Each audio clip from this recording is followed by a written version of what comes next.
ene namusa yasuseda ku nyoge anti General Yoweri Kaguta Museveni ne Mutabaniwe Muhoozi Kainerugaba ebigambo biyise anti abazungu world nations international nations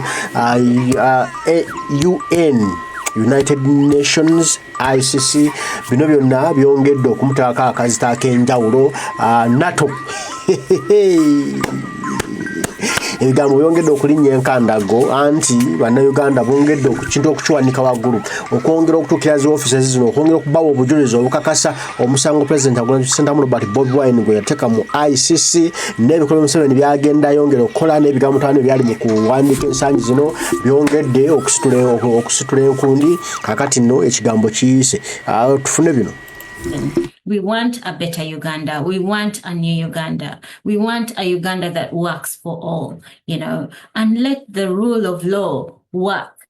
Let leaders or presidents be, and let the name actually reflect.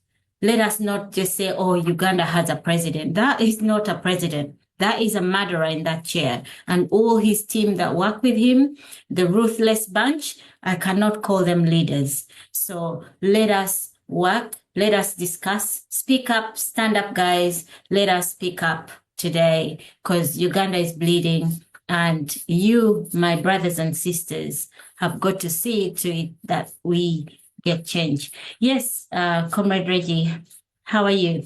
Talk to us. Oh. Yes, like you've mentioned, first of all, thank you so much for that video, and may God bless the people who put together that video. Thank you so much for showing it. It was a surprise to me, but every second that it plays has very essential information that is exposing these evil people, these heartless people in Uganda.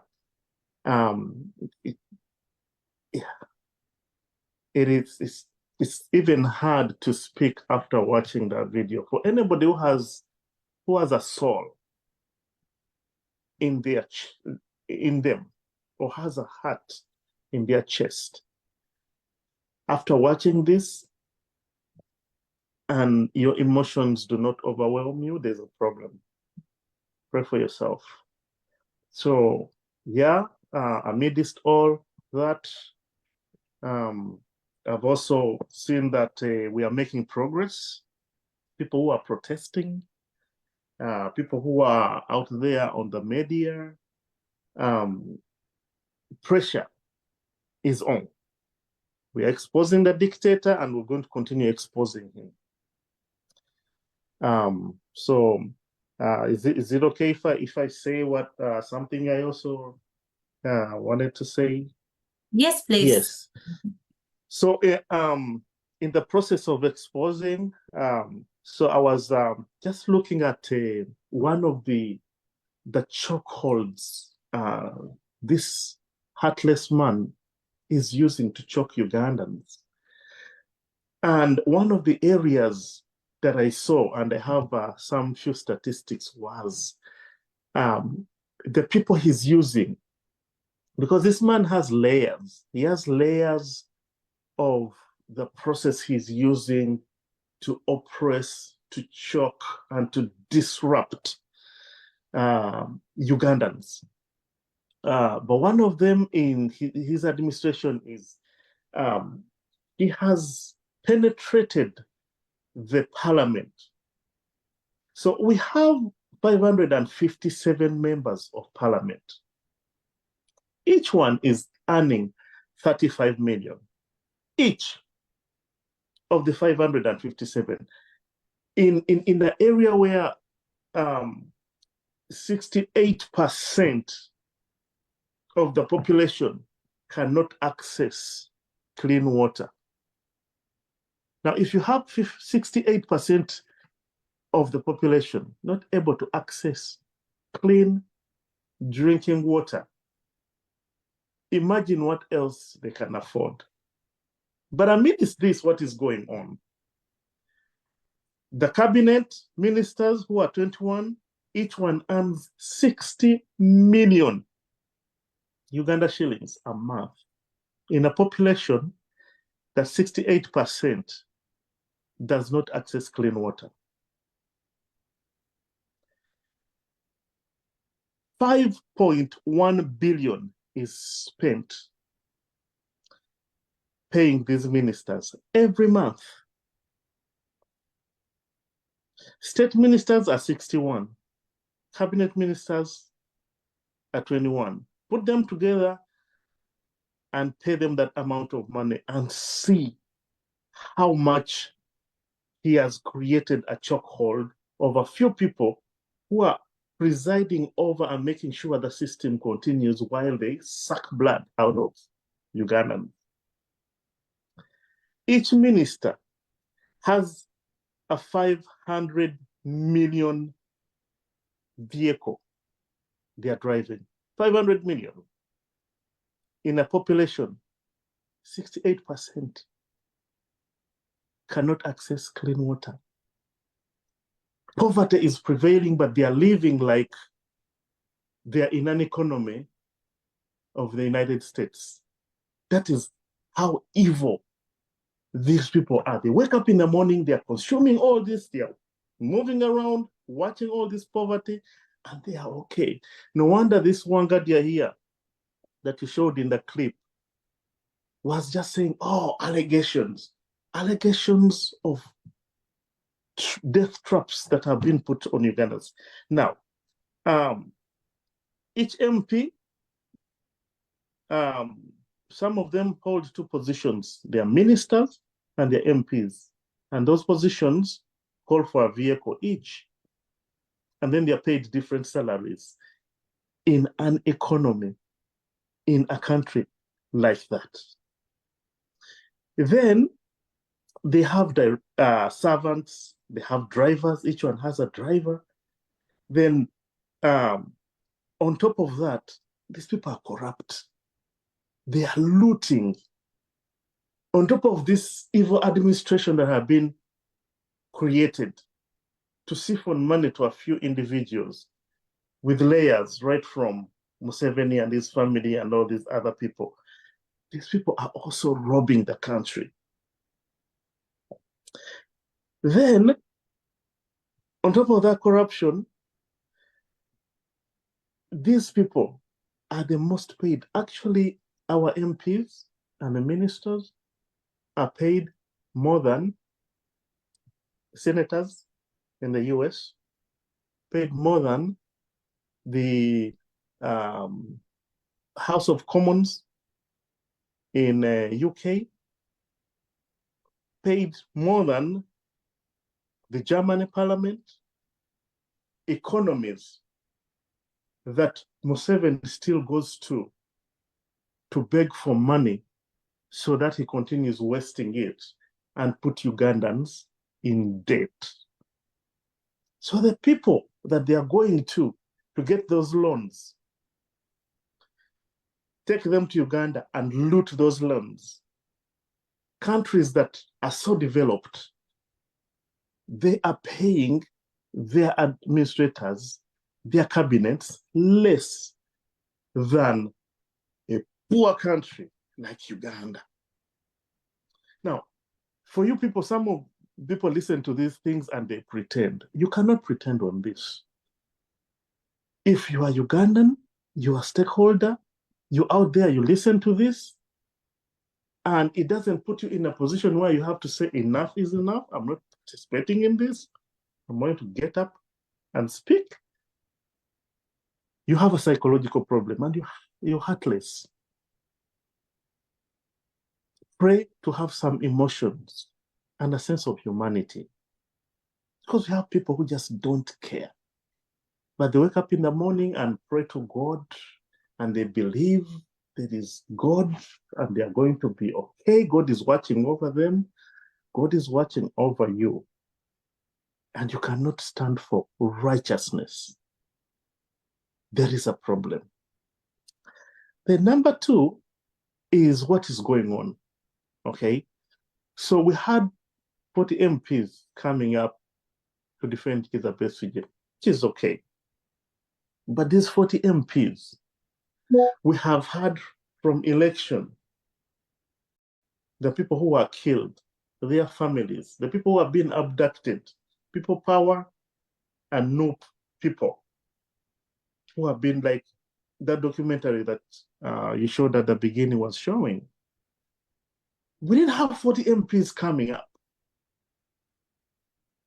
to defend any of these people. It's been a period of 4 years. Now, just one incident. One incident that is actually questionable because there has been so much silence in terms of action by these other parties, the FDCs, which parties, by the way, turned out that were being funded by Museveni, FDC receiving 3 billion, and the same person who apparently is arrested, Chiza Besigye, coming up and saying, oh, I knew about it, but he hadn't spoken. The same parties, they were so silent in iPod, claiming they are bringing constitutional changes in Uganda. But time had passed. They were being funded.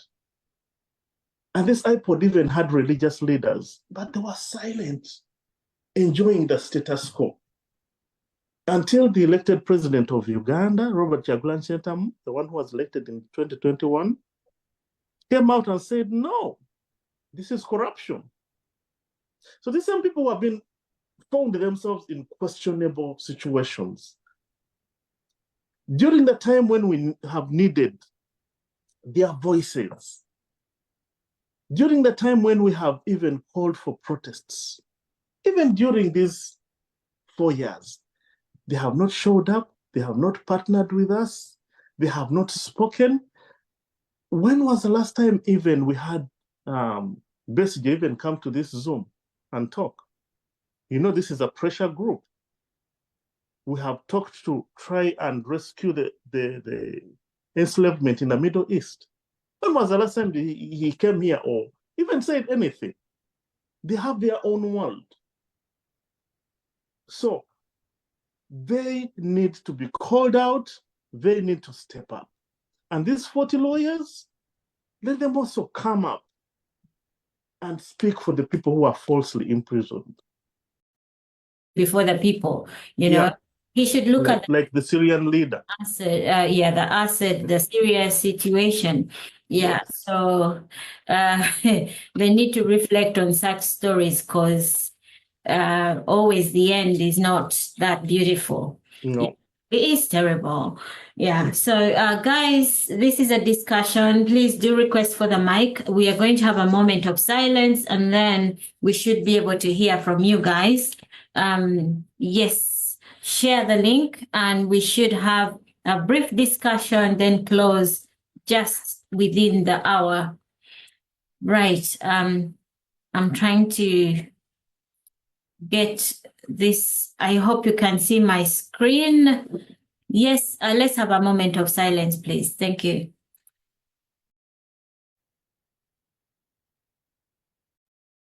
In 1986, when Museveni bombed his way into power, you know, he wasn't even voted into power. He bombed his way into power. So he's been killing our brothers and sisters for the longest time. So let us continue to speak and we must think of solutions. We must find solutions, guys. There's so much today. I had actually wanted us to discuss liberating Uganda, and it is a duty for all you. Brother Paul, good to see you. Guys, ask for the mic. Teacher Mimi, hope we can hear from you today. Yes, my brother Paul, how are you? Good to see you.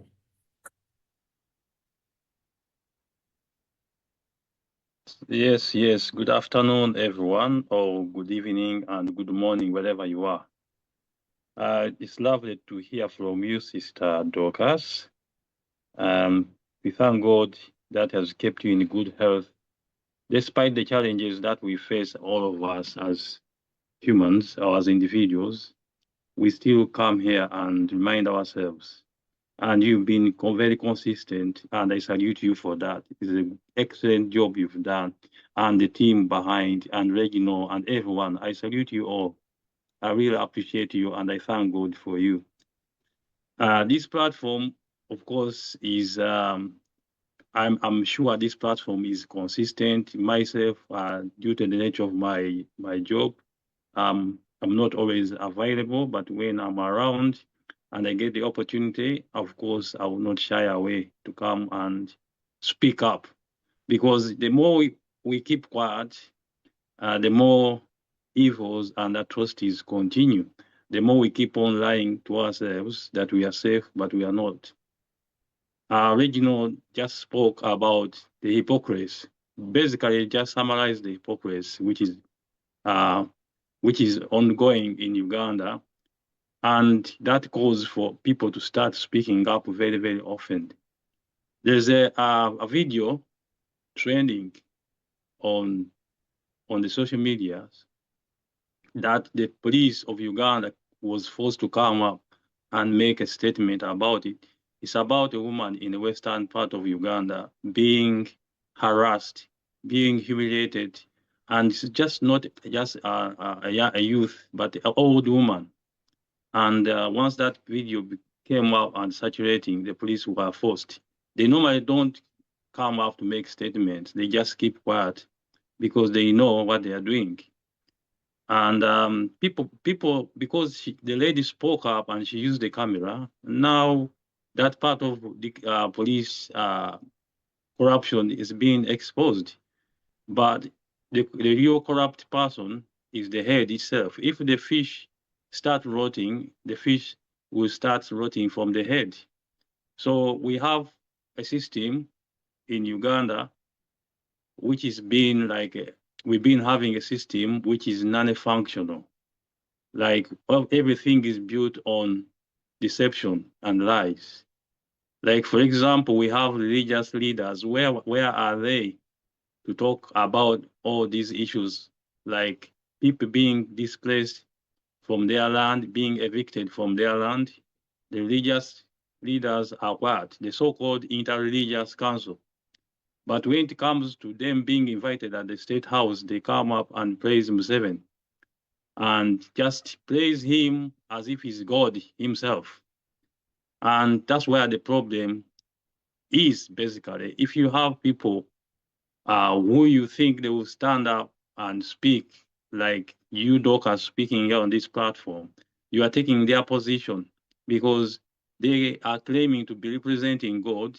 They should have a much more moral ground to come and speak up and condemn, but they don't. But in this particular case, it's the citizens, the Ugandans themselves, or the victims, who are, or the relatives of victims, or people of good conscience who are coming up to speak up, whereas it should be the other way around. So Reginald highly presented very well his speech and gave reference. In this era, at least we have, today is the 14th of December, 2024, and we record every detail. This Zoom is being recorded, and we can use it as a source of information, as also a source of reference for future use. So whatever is happening, definitely the people of Uganda will get justice, because we have records, we have information, we have knowledge, and this knowledge cannot be erased. We have iCloud. You steal my mobile phone, or my mobile phone get lost, or my computer get lost, but all the information is kept in iCloud. So we can always go back to these details and then refer, and then hold those people who are in charge, hold them accountable for being complacent or for taking part in the crimes against humanity or in breaking the law. What is happening in Syria, I'm just going to use that as another reference of dictatorship. The dictatorship always falls. They just feel like they are impossible to fall, but dictatorship always fall. This one we have in Uganda is only being, because of the deception, is being assisted by invisible hands. But once the chains are loose and those invisible hands are exposed as well, that would be the end of Museveni. Because Museveni is scared of you Ugandans more than anyone else. That's why when Ugandans come up to protest against Anita Among must go at the parliament, they may turn up maybe 20 or 50 or 100, and then immediately Museveni will deploy armored cars, military all over the place, because he doesn't want people to talk about corruption. He wants us to be in the system whereby the system survives and thrives on bribery and corruption. And that's Museveni's strongest part. So Museveni doesn't want to touch that. If you touch corruption where he gets the source of his power, then you make him so weak. And we can see how Museveni is scared of people that he will deploy the military. In 2021, Museveni went on, turned off the internet, and he carried on this mass abduction of Ugandans, especially the youth. He was not just speaking NUP, he was just speaking, oh, as long as you are youth, you're suspected to be supporting Kyagulanyi and change. And there is also a narrative where people say, Abanaba Noob, the people of Noob, the people from Noob. No. This has been a narrative created by Museveni system of divide and rule. And also these fake politicians or fake political parties that they have been working along the dictatorship. For them, their position is to keep their position in opposition and the status quo. They are not to remove the evil. They are part of the actual evil. That's why we can have Mpuga claiming to be our own, and then later you see him is against our revolution. He's trying to make it, to fight it. Instead of fighting Museveni, he's lining up to basically to make us look like we don't know what we are doing. And yet he's been calling us his president or his party. And now he comes up and opens up his own party. He's just one of the fractions. It's just a fraction of a lot going on. This is just as an example. So if we are fighting Museveni, we fighting Museveni, but on the other hand is also to fight those who claim to be they are with us. Like Kanuchiza basically has been in this saga of being arrested by the system, and I'm just using him as an example. And we, of course, we condemn this nature by which Kizza basically is being kidnapped and abducted. But this is what we've been calling them, the political elites or the elders, to talk about the abductions. So no one is safe until we are all safe. We've been using that phrase very often. But this, for example, Dr. Kizza Besigye, when we need him the most, he's quiet, busy posting Man U versus Arsenal, this and that and that. Until it knocks on his door, then that's when he realizes that he needs our support and we need to be in this together. So that's a system we've been trying to fight. So Ugandans, we are on our own. I want to just share, I don't know whether Dorcas, you have this clip, but I'm going to use my phone. Which one? And it's here. I can just... Oh. Okay. General Museveni ensi yonna egende emukakasa obukyamu bwe, obubi bwe, ebikolobero byakola, obunnanfuusi bwe, obutemu bwe, ekiwamba abantu byonna byabadde ajja nga yeekweka nga tayagala nsi emutegeere, ng'azanya n'emizannyo gino okulaba nga tategeerekeka, ng'abeera so smart. Kati okuva Kyagulanyi Ssentamu yajja yamwambula bya smart byaggwawo. Ate omusango yateeka mu kkooti y'ensi yonna, kati ebigambo byakyukamu, tebikyali biri nga bwe byali. Bwe balowooza nga mbuno bajja kuyisangawo buyisa batyo, kati ensi yonna amaaso gamuli kuye, gatambulira kuye bwe gati. Kyoluvula nti buli nsonga ebeera wano ebeera yategeddwa dda mu nsi yonna nti nno General Museveni akoze ekikolero ekiti ku bannayuganda era Kyagulanyi Ssentamu tumwebaza okuba nti yatuggula obwongo n'okwongera okutumanyisa nno tusobola okwongera okutambuza ensonga zino nga tulaga ensi yonna ebikolwa ebikolebwa mu Uganda ne General Museveni alina okukwatibwa, alina okusibibwa, alina okubyatula, alina okubinnyonnyola, alina okwa accountability bantu basse batirimbula buli naku babuzaawo abductions ez'enjawulo buli kadde ebikolwa byonna byakoze alina okubinnyonnyolera lwaki abadde akola ebikolwa byo ku bannayuganda era alina okubisasulira.